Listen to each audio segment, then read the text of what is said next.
I had to see one of these mini keychain spy DVRs for myself. I mean, how good could the quality be? Well, I was surprised. At first glance, it looks just like a normal car remote, and it's about the same size. On one side is a USB port, a little reset button, and then a slot for a micro SD card, which the instructions say will support up to 8 gig, which is plenty for most applications. In the front is a tiny hole for the microphone and the larger one where the lens is. To power it up, the bottom button is pressed and held down till the light lights. Then the top button is pressed and held down, and you'll see the lights flash and then go off. It's now recording in covert mode.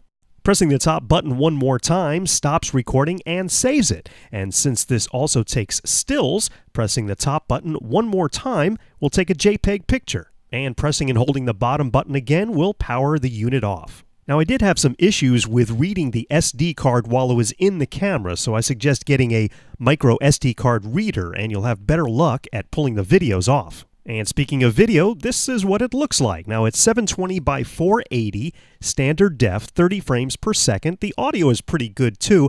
It takes a little getting used to and where to actually point this to get what you want in the frame, but it's supposed to be covert, so you'll get close to what you're trying to shoot.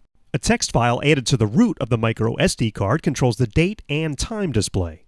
The Keychain DVR has a lithium polymer battery that's charged by USB and lasts about an hour. It records to an AVI file, and the footage ends up being about a megabyte per second. The other two buttons on the Keychain DVR are just dummy buttons.